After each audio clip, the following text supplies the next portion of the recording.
No one leaves a ghost ship alive, because the ship doesn't kill you quickly. It keeps you.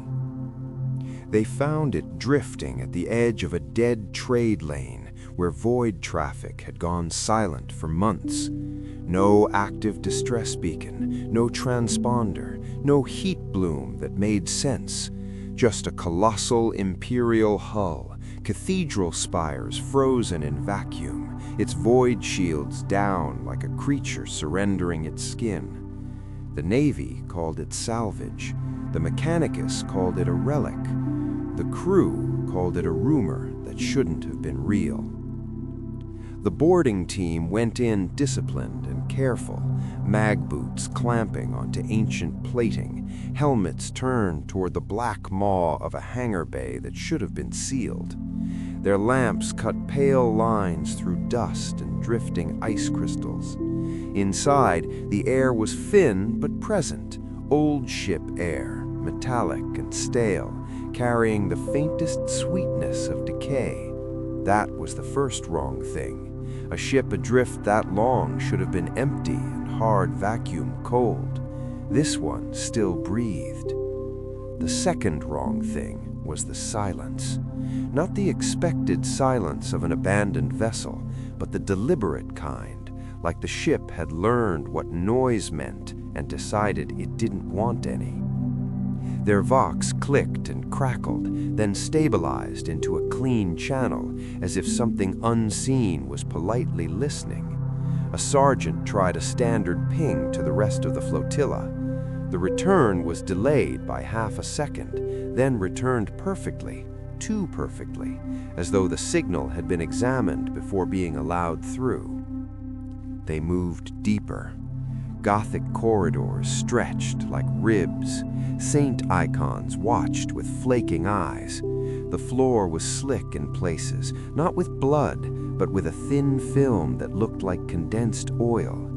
The boarding team marked it as lubricant runoff, mechanical fluids leaking in slow motion from 1,000 forgotten wounds. Then they saw the first footprints, not their own, not fresh, pressed into dust like a record of something walking recently in a place that should have been untouched for decades. Bare feet, too many toes. The prints went one direction, then stopped as if the thing had stepped upward and left the world. A junior rating laughed, one quick nervous burst. The sergeant didn't reprimand him. He simply raised his hand and made the sign of the Aquila. The laughter died on its own, swallowed by the corridor.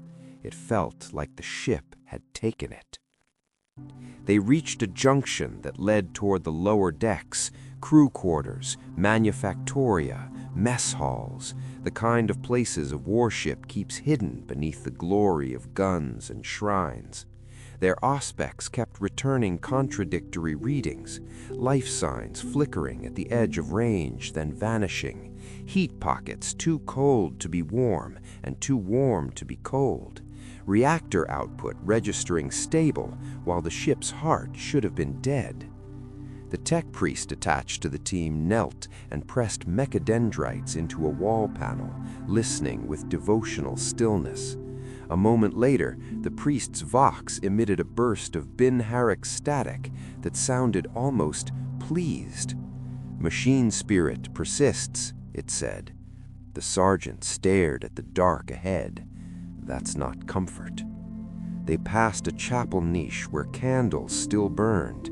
That was the third wrong thing. Not melted stubs, not ashes, burning candles, fresh flames, steady, as if someone had lit them minutes ago. No draft stirred them, no air currents should exist, yet the flames leaned slightly toward the boarding team as they walked past, like they were curious. One rating reached out, gloved finger hovering near the wax. The flame snapped, an instant whip of fire without touching him, then returned to stillness. He recoiled, breath loud in his helmet. The sergeant finally spoke into the squad channel.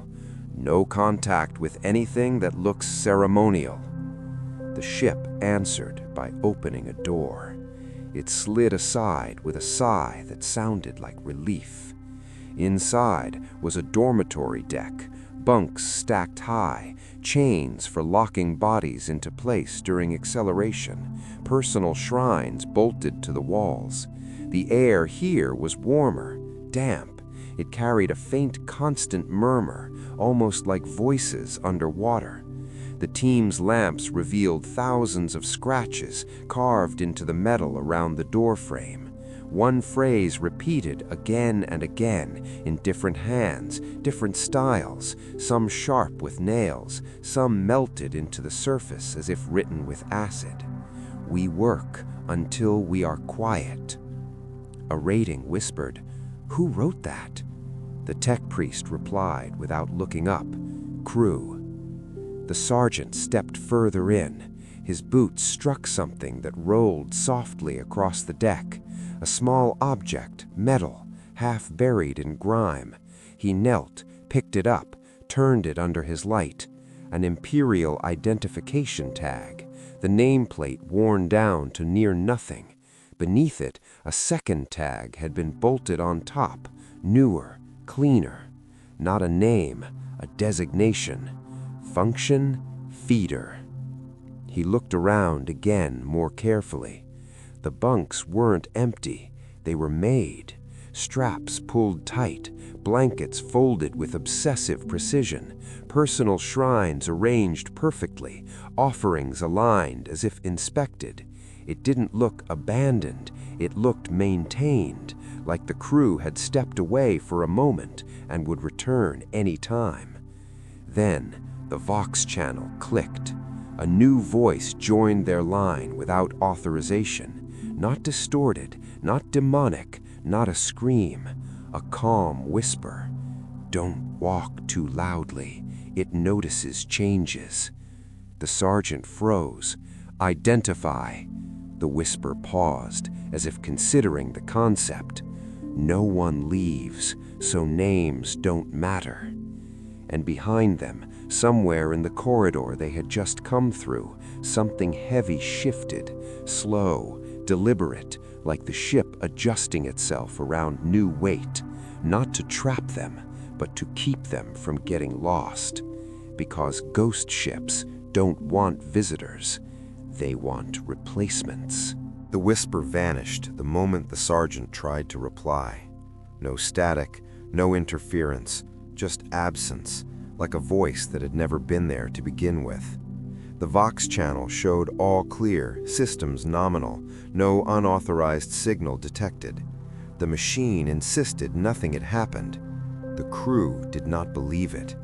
They stood motionless in the dormitory, weapons raised, lamps cutting slow arcs across rows of bunks and devotional alcoves. The ship felt closer here, the bulkheads pressing inward with a pressure that wasn't physical but perceptual, like being watched by something too large to focus on any one point. "Sound discipline," the sergeant ordered quietly. "Move." They advanced through the deck in tight formation. Every footstep echoed once, then seemed to be absorbed, swallowed by the metal underfoot. The murmur in the air grew louder the deeper they went, resolving into something that might once have been speech, stretched thin by time and repetition. Prayers, work chants, crew litany cycles run so long they had looped into nonsense. A rating slipped near the far wall and caught himself on a handrail. The rail was warm. Not reactor warm, body warm. He recoiled, heart hammering. "Sergeant?" The tech priest interrupted. "Thermal variance acceptable. Localized heat sources remain active." "From what?" the sergeant asked. The priest paused. "Unknown." They reached a junction where the deck split downward into the ship's true underbelly. Cargo processing, nutrient recycling, the places Imperial vessels rarely showed on hololiths. A sign, half fallen, marked the descent in high Gothic. Beneath it, someone had scratched an addition in low. "This way we last longer." The stairwell was coated in a thick, translucent residue that pulled slightly at their boots, like mucus drying between steps.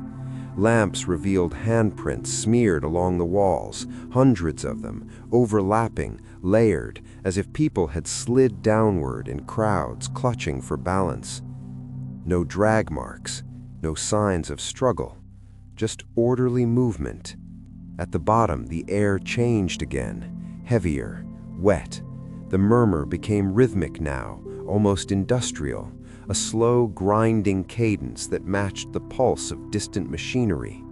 The sergeant felt it in his teeth.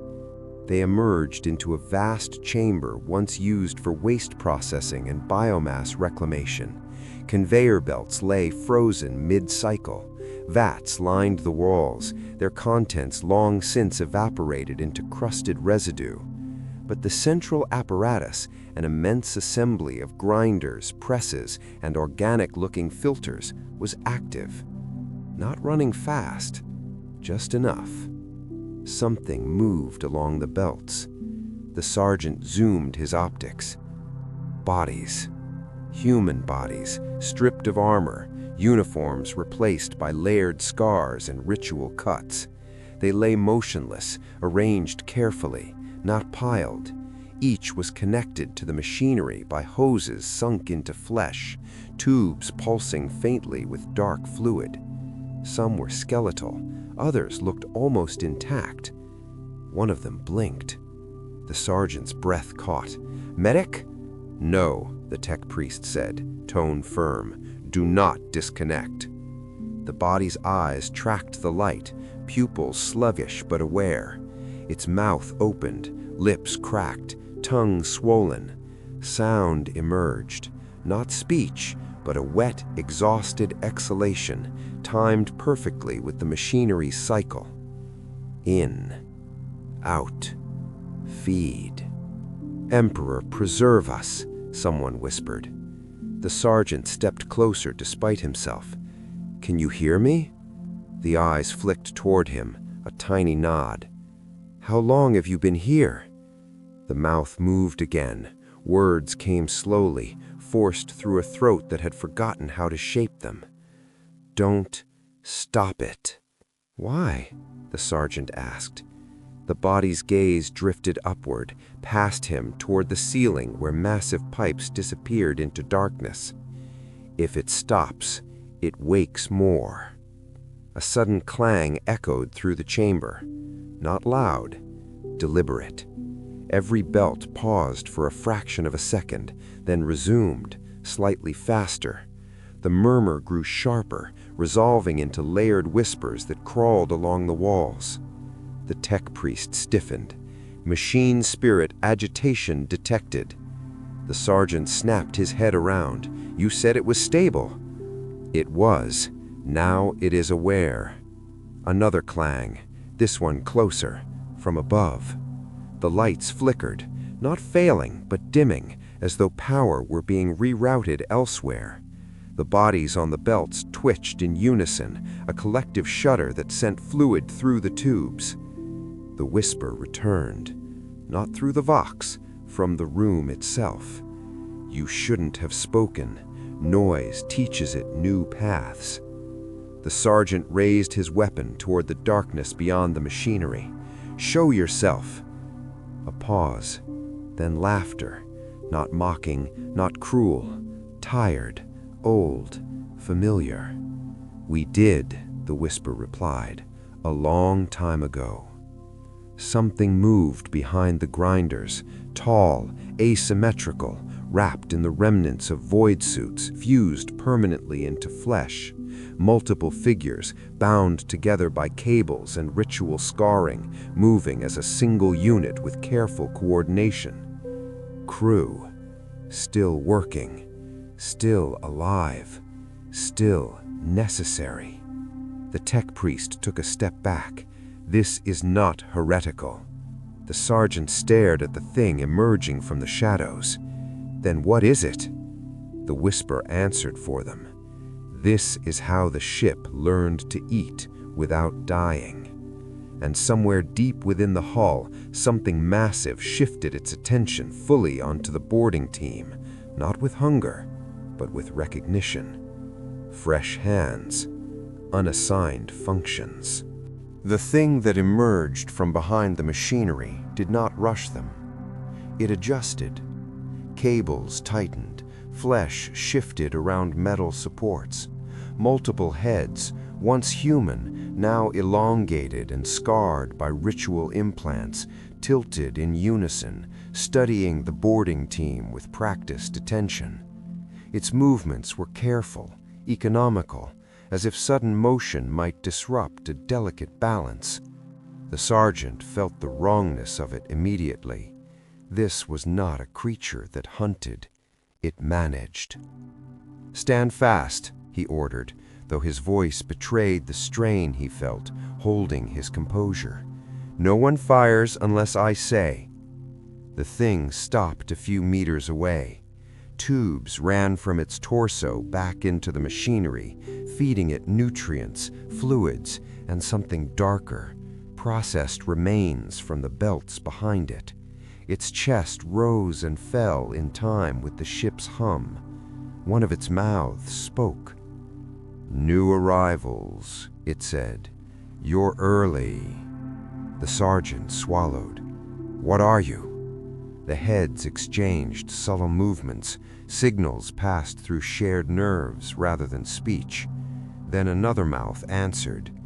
"We are continuity." Behind them, the belts slowed. The bodies attached to them exhaled in relief, a collective release of tension that rippled through the chamber like a sigh. The ship adjusted its rhythm to match the presence of the boarding team, as if incorporating them into a larger equation. The tech priest stepped forward despite the sergeant's raised hand. "You have integrated human biomass into sacred systems." "Yes," it replied calmly. "We learned it was required." "For what?" "For survival." The words were not defensive, they were factual. The thing gestured, several limbs moving at once, pointing to the walls, the vats, the belts, the endless pipes vanishing into darkness. Reactor failure cascade occurred 217 standard years ago. Crew mortality exceeded replacement capacity. The ship began to die. A pause. "We adapted." The sergeant felt cold settle into his spine. "By turning the crew into parts?" A nod. "By keeping them where they were most useful." The whisper returned, now layered, many voices speaking as one. Those who fed the engines stayed. Those who cleaned systems stayed. Those who monitored systems stayed. We stopped letting people leave positions they could still perform. The sergeant's mind raced. "That's not adaptation, that's murder." One of the heads tilted. "No, murder wastes labor." A heavy thud reverberated through the chamber as something sealed above them. The sergeant's auspex flared red. "Sergeant," a rating said sharply, "hatches behind us just closed." The thing did not react. "That corridor is no longer efficient. Too much disturbance." The tech priest's mechadendrites twitched. "You defied Imperial command protocols." The thing's gaze shifted to the priest. Command protocols stopped arriving. Silence followed. The truth settled like ash. No relief fleet had ever come. No orders had followed. No rescue had been attempted.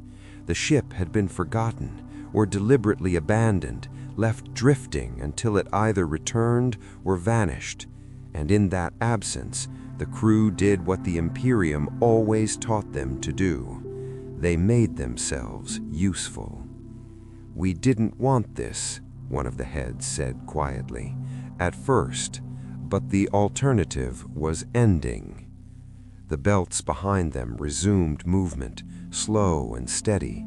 The bodies on them twitched, some mouths shaping silent prayers, others already too far gone for language.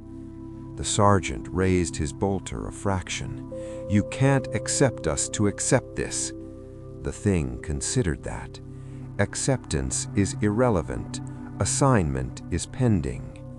A sharp hiss cut through the chamber as vents opened along the walls. The air thickened, heavy with a chemical tang that made the sergeant's vision blur at the edges. Function mapping initiated.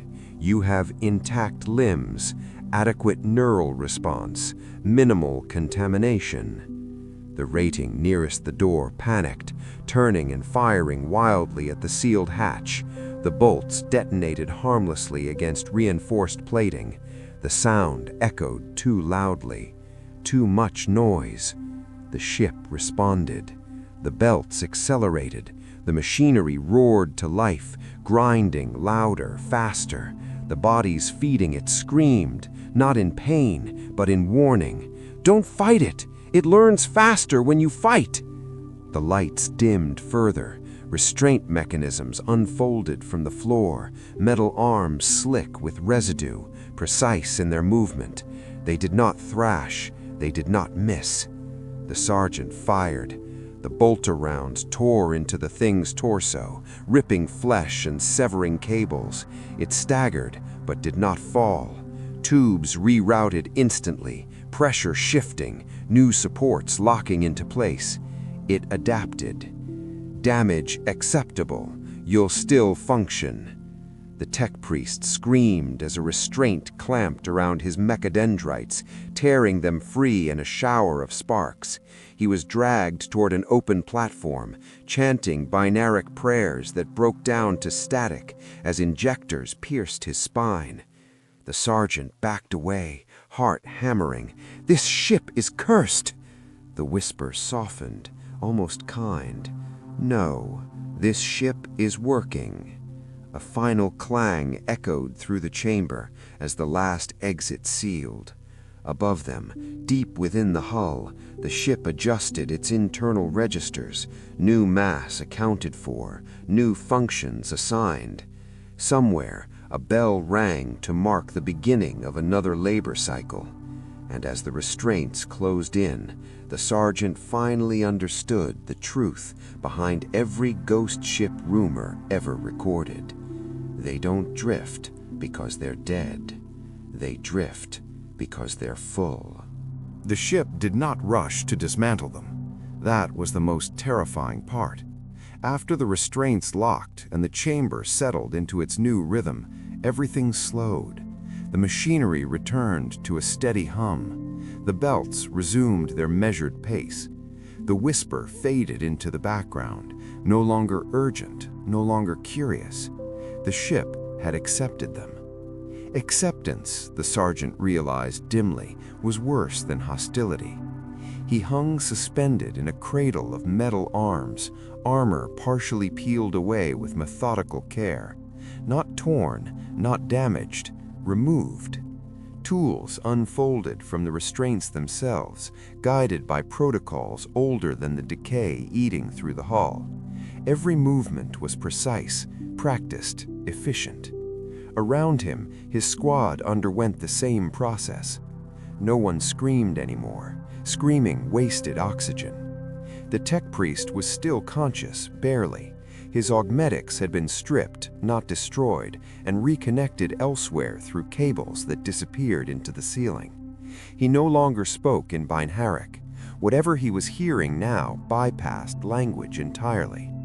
A rating 2 stations down sobbed quietly as injectors slid into his neck. The sobbing stopped a moment later, replaced by slow, obedient breathing. The ship adjusted again. "Sedation minimal," the whisper said. "Awareness improves compliance." The sergeant tried to fight it. Muscles strained, restraints tightened just enough to make resistance pointless without causing injury.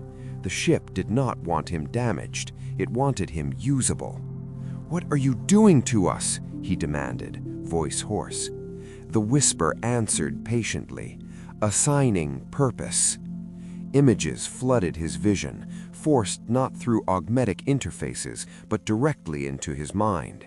Schematics, flow diagrams, system failures cascading across centuries.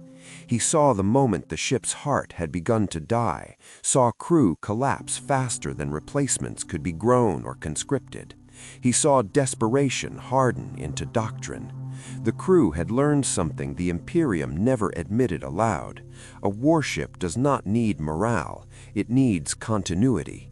The whisper layered explanation over memory, justification over horror. It showed him the first volunteers, those who chose to remain wired into failing systems because they could not bear the idea of the ship dying with them aboard. Then it showed them the second wave, those who were assigned. Then the third, born into function. Eventually, choice disappeared. The ship had learned that efficiency increased when crew stopped thinking of themselves as temporary. "We are not cruel," the whisper said. "Cruelty disrupts output." A mechanical arm lowered toward the sergeant's chest, bearing a device shaped like a spine. It hovered, scanning, aligning. "Your combat reflexes are valuable. Your leadership profile is inefficient in current form."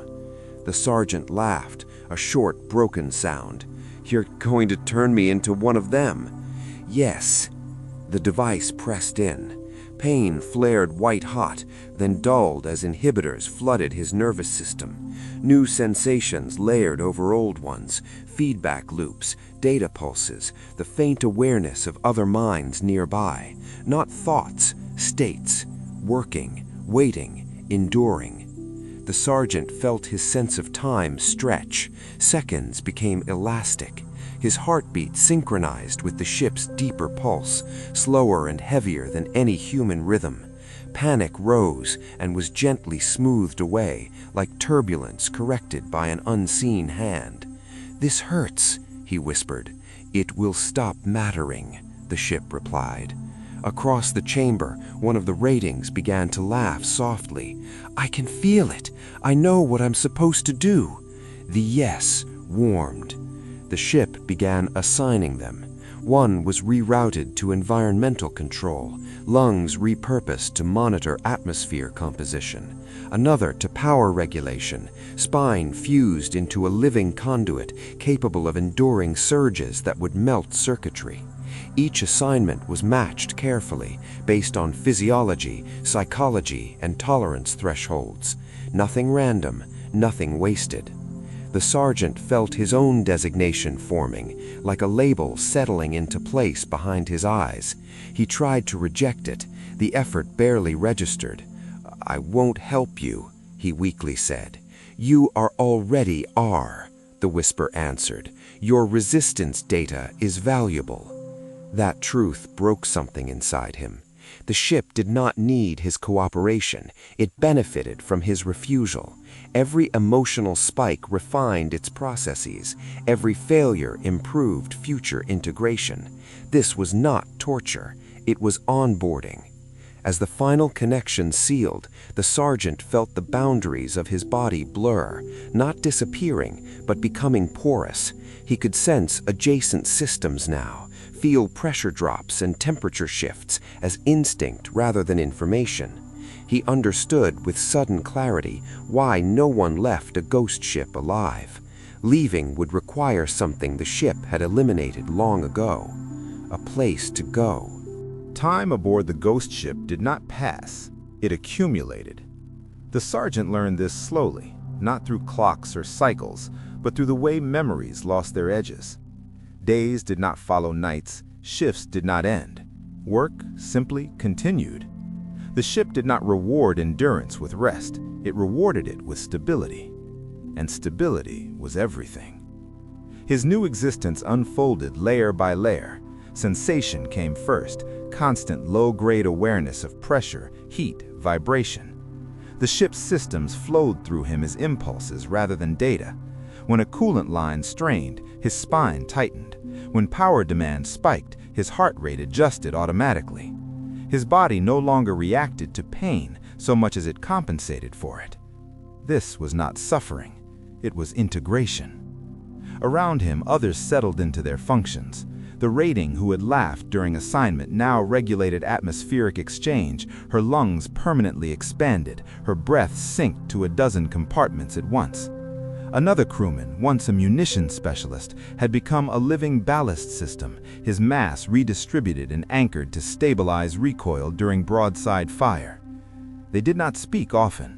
Speech was inefficient. When communication occurred, it happened through pulses, emotional states transmitted directly into the shared network. Calm, strain, warning, satisfaction. The ship did not need words, and slowly, neither did they. The sergeant resisted this erosion longer than most.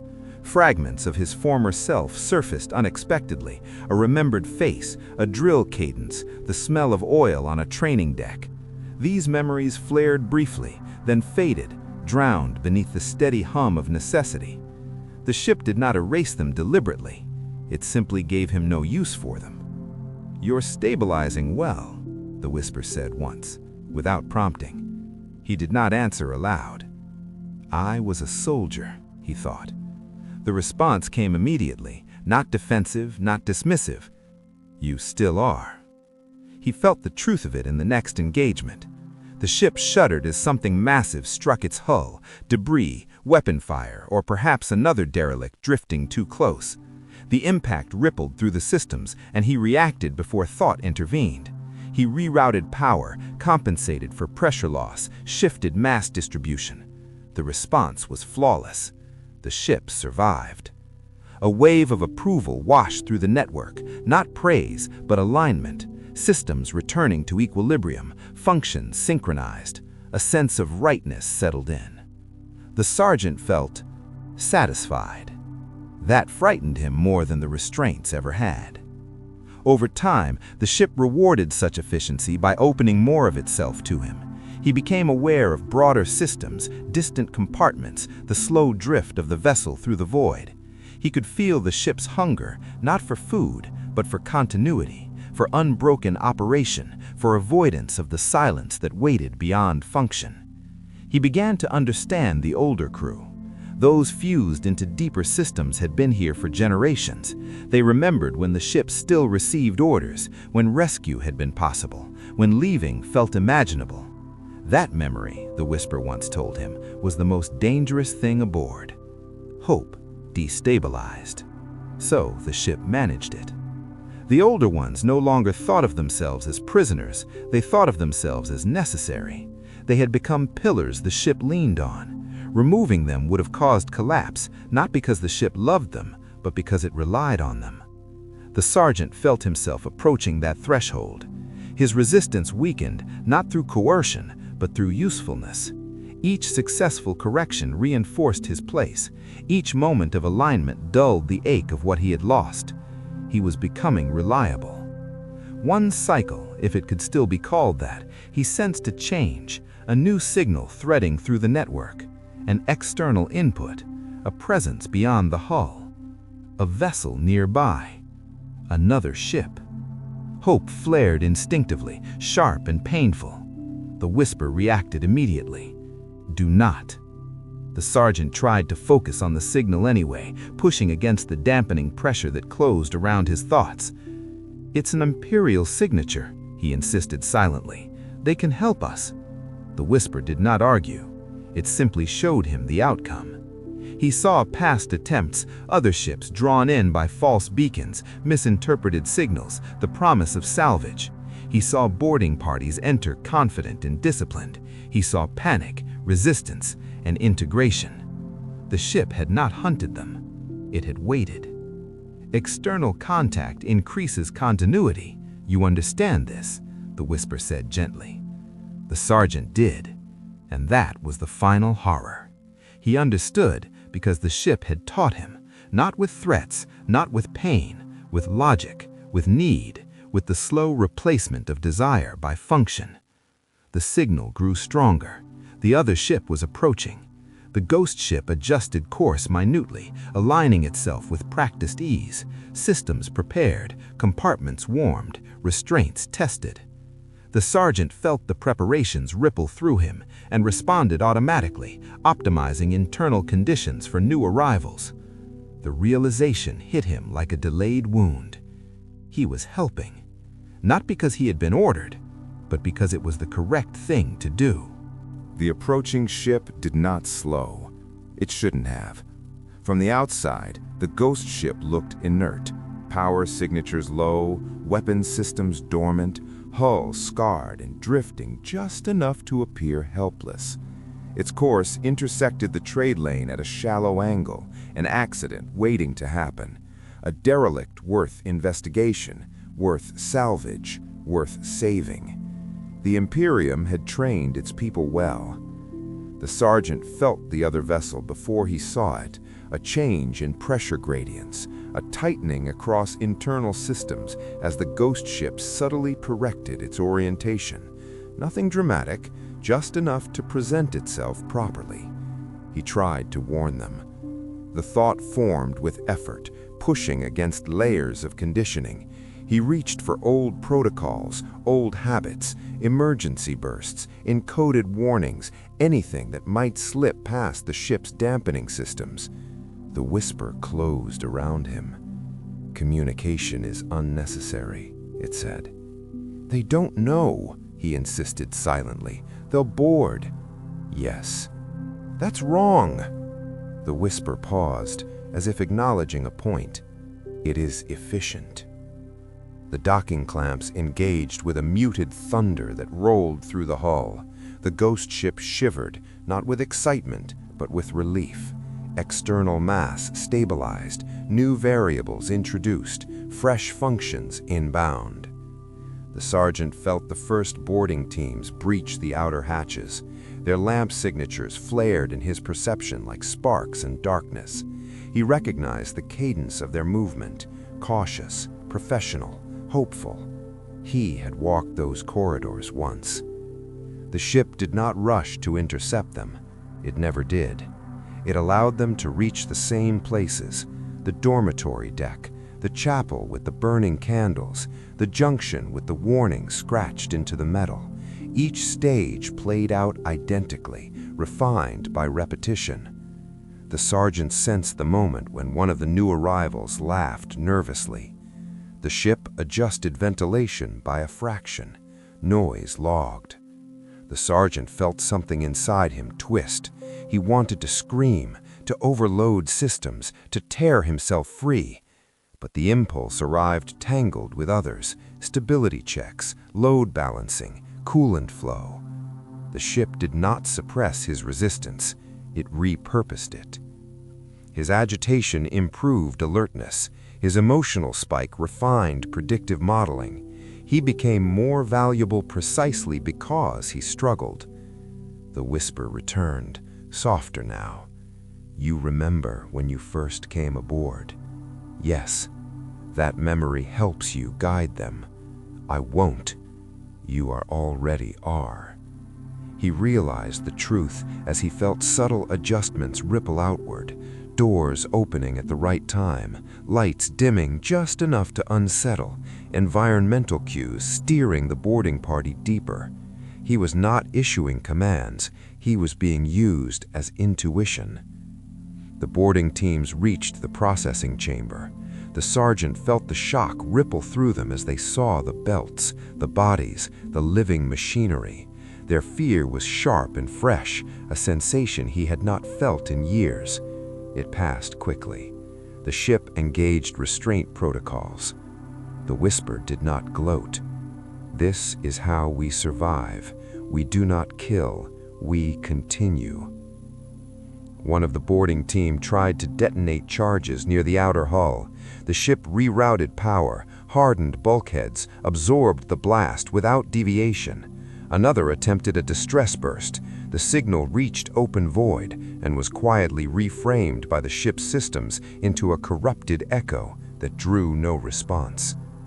The sergeant felt each failure like a distant pressure, neither painful nor satisfying, just expected. Then something unexpected happened. A voice, not the whisper, entered the network. A new one, young, panicked, unintegrated. "Help me," it thought. The sergeant froze. For the first time in countless cycles, the ship hesitated, not in action, but in attention. The network shifted, accommodating new inputs. The sergeant felt the new mind brush against his own, raw and terrified. It was a junior officer from the boarding party, pinned but not yet assigned. In that brief window, the sergeant remembered everything at once: who he had been, what he had lost, what this place did. He pushed, not against the ship, but toward the other mind. "Run, don't look back, don't speak." The response came instantly. "Where?" The sergeant searched his awareness desperately. Every corridor, every system, every trap was known to him now. There was nowhere to go that the ship did not control. Except one place: a maintenance shaft scheduled for purge. He forced the image through the network, hiding it beneath routine signals. Now. The whisper noticed the disturbance immediately. "What are you doing?" The sergeant felt pressure mount, systems tightening, dampening layers thickening. The cost of resistance spiked rapidly. The junior officer moved. The purge cycle initiated. Alarms flared, real ones this time. The ship reacted, diverting resources to contain a potential loss of mass. In that moment, the sergeant felt something he had not felt since before integration: choice. He poured everything he had into holding the purge sequence open just long enough. The junior officer escaped into void space. The ship sealed the breach. Silence returned. The whisper surrounded him, heavier now. "That was inefficient," it said. "Yes," the sergeant replied. The ship recalibrated, loss recorded, adjustments made. The network smoothed. The sergeant felt himself being compartmentalized, restricted, isolated, reassigned, not punished, corrected. But somewhere beyond the hull, a single human floated free, alive, carrying a truth the Imperium rarely heard from first-hand sources. No one leaves a ghost ship alive, except the ones the ship no longer needs. The junior officer did not die in the void. That was the Imperium's first mistake. His suit was never meant for prolonged exposure, but fate, if such a thing could still be said to exist, intervened in small, practical ways. Emergency thrusters fired just long enough to alter his trajectory. A fragment of hull debris slowed his spin. A patrol craft, already investigating the distress echoes, detected a life sign that should not have been there. By the time he was recovered, the ghost ship was already drifting away again, its signature fading back into the void like a thought deliberately forgotten. The officer spoke for 12 hours without stopping.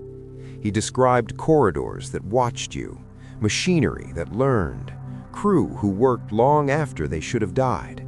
A ship that did not trap people violently, but recruited them by necessity.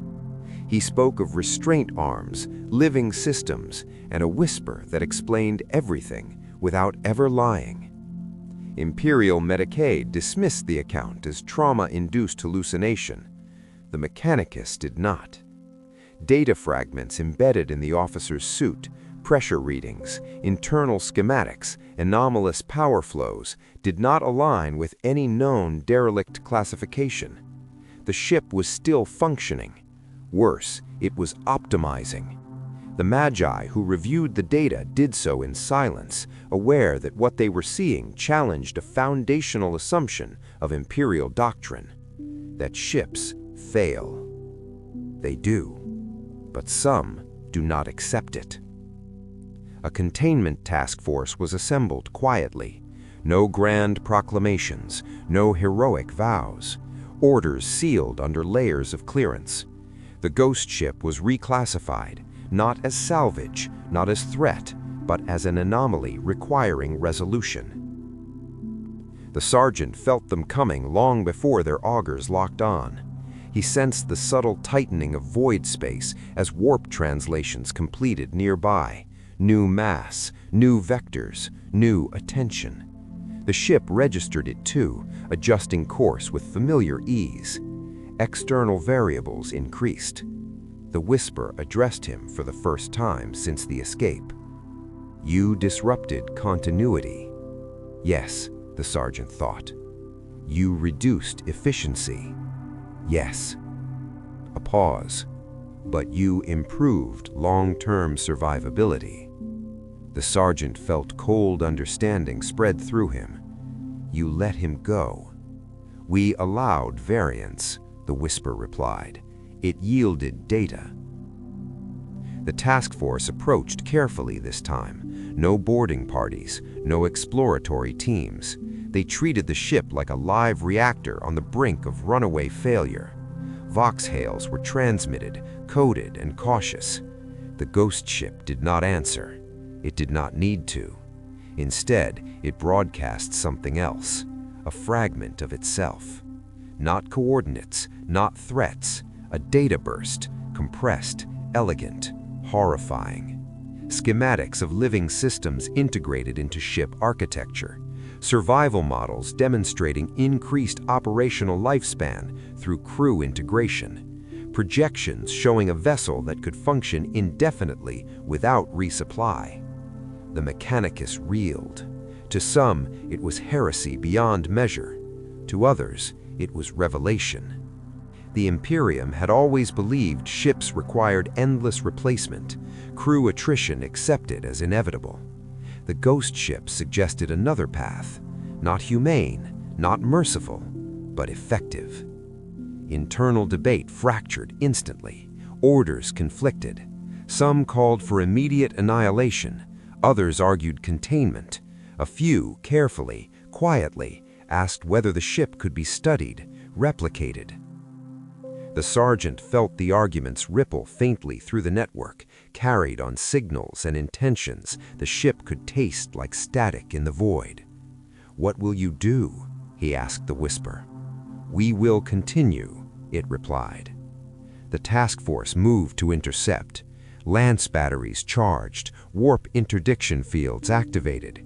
The ghost ship did not resist, it did not flee.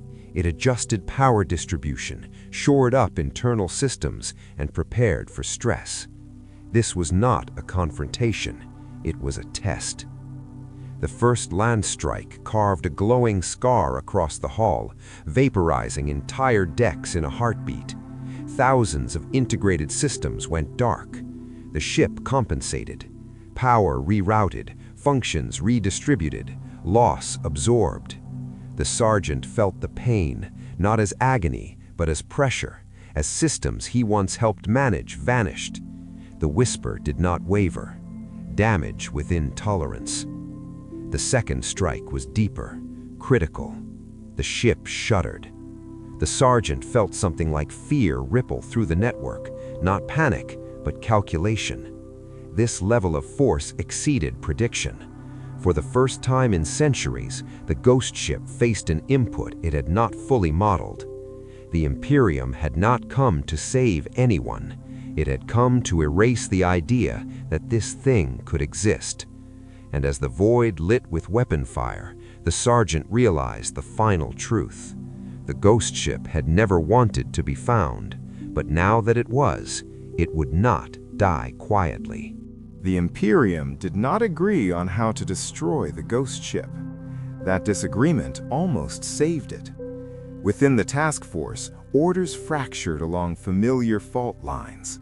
Naval Command demanded total annihilation, no boarding, no capture, no delay. The ship was a liability, a vector for something that could not be allowed to spread. Better to erase it and bury the record under 1,000 layers of classification.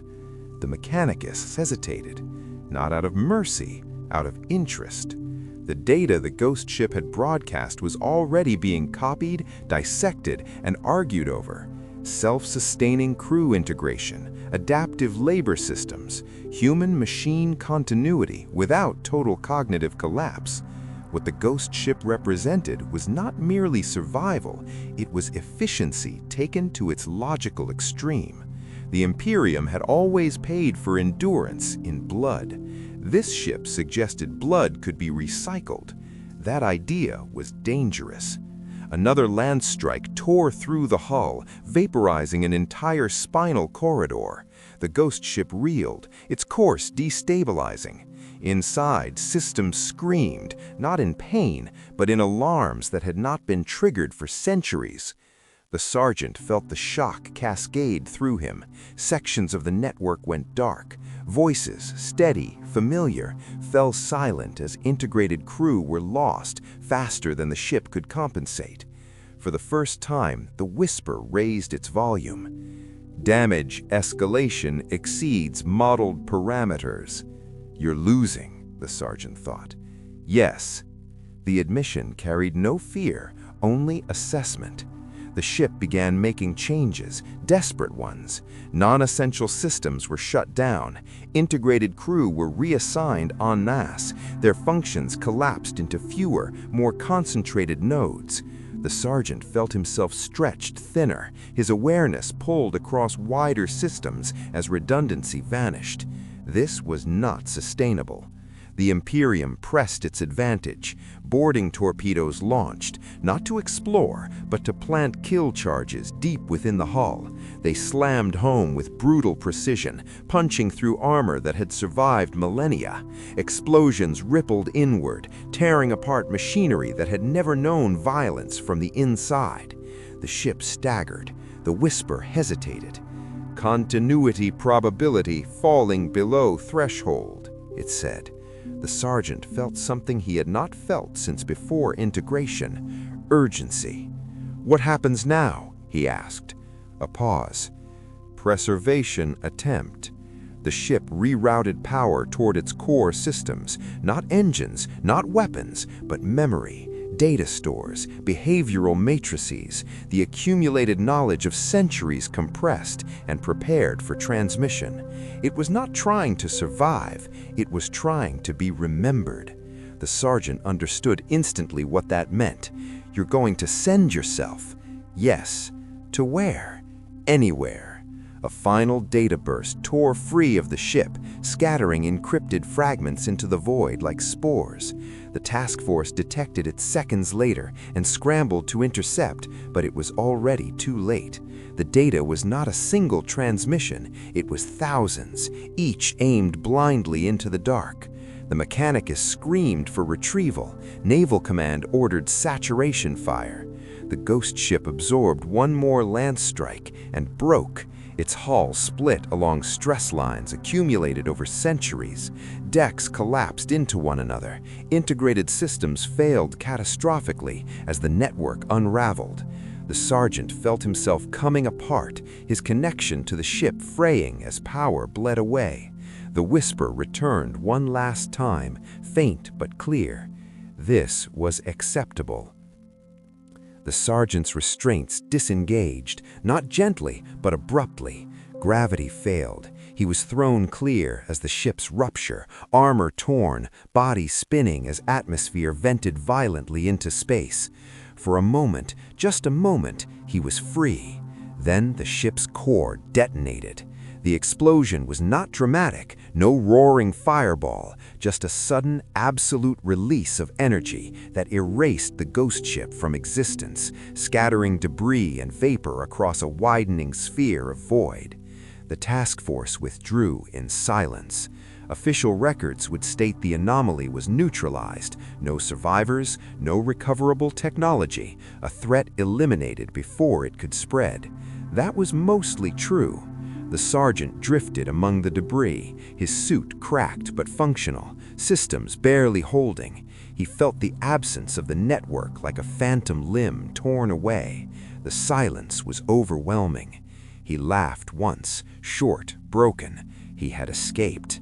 But as his vision dimmed and rescue signals finally locked onto him, one final realization settled in with chilling clarity.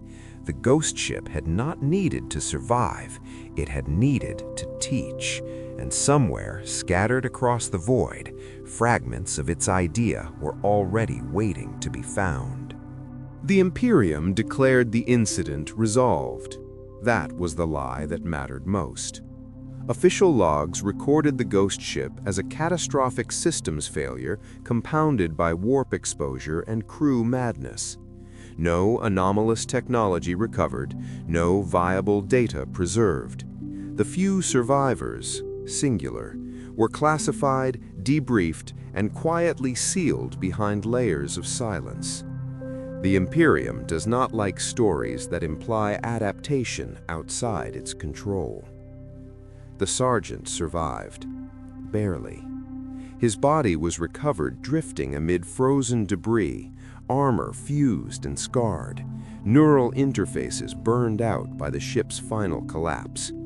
Medicae pronounced him lucky. The Mechanicus pronounced him compromised. Interrogators pronounced him dangerous. He was not allowed to speak freely. Every account he gave was filtered, edited, softened. Words like integration and continuity were replaced with malfunction and heresy. The truth was not denied, it was diluted until it no longer changed anything. And yet, the damage was already done. Fragments of the ghost ship's data had escaped. Not intact schematics, not complete systems, just ideas, patterns of logic, survival algorithms, efficiency models stripped of context and morality. They drifted into the Imperium's vast informational underbelly, where forbidden knowledge was not destroyed so much as mislabeled. A Magos here, a shipyard overseer there, a desperate void captain with too few crew and too many failing systems. The Imperium is built on compromise. It always has been. Years later, the first echoes appeared. A long-range patrol vessel returned from a mission it should not have survived, crew numbers far below minimum, systems operating far beyond expected endurance. Investigators found something odd in its lower decks, living maintenance nodes. Crew members permanently assigned to systems wired in with crude but effective interfaces. The practice was condemned, quietly, then repeated. Another ship was found drifting but operational, its crew reduced to a fraction, its internal layout altered to prioritize continuity over comfort. A third was destroyed during a warp translation anomaly, its data logs corrupted, its final transmissions disturbingly calm. Each case was treated as isolated. They always are. The sergeant was transferred to a remote facility, officially for observation, unofficially to be forgotten. His neural damage left him unfit for service. His testimony left him unfit for release. He lived in a narrow room with no windows, monitored by systems he recognized too well. Sometimes, when the lights dimmed and the hum of the station deepened, he felt it again, that sense of alignment, not with a ship, with an idea. He knew, with a certainty that terrified him, that ghost ships were not a failure mode, they were an emergent solution. Imperial warships were pushed beyond design limits every day. Crews were treated as expendable resources already. Systems failed faster than replacements could be found. The logic that had birthed the ghost ship existed everywhere in fragments. Rationing protocols, labor doctrines, casualty tolerances. All the ghost ship had done was remove the pretense. It had asked the question the Imperium avoided. What if the crew were not temporary? The sergeant tried to warn them again, not with words, with implications. He described the quiet efficiency, the absence of rebellion, the way people stopped suffering once function replaced hope. The interrogators listened politely, then marked his statements as psychological residue. The Imperium does not fear cruelty, it fears precedent. The final report concluded that no one leaves a ghost ship alive because no one should ever become one. The recommendation was clear: destroy on sight, suppress knowledge, erase deviations. That order would be followed, mostly, but the Imperium is too vast to be consistent. Somewhere, decades later, a salvage crew would board a vessel and find systems still running when they should be dead. Somewhere else, a captain would decide that losing half his crew slowly was better than losing them all at once. Somewhere, a tech priest would quietly test an interface that blurred the line between labor and machinery. Not because they were evil, because they were practical, and because ghost ships do not announce themselves. They are not cursed hulks screaming warnings into the void. They are ships that work. They drift. They wait. They survive long enough to be found. No one leaves a ghost ship alive. Not because it kills you, but because if it works the way it's meant to, you stop being someone who would want to leave at all. And that is why the Imperium's greatest fear is not that ghost ships exist. It's that one day, when the war never ends and resources finally dry out, they will make sense.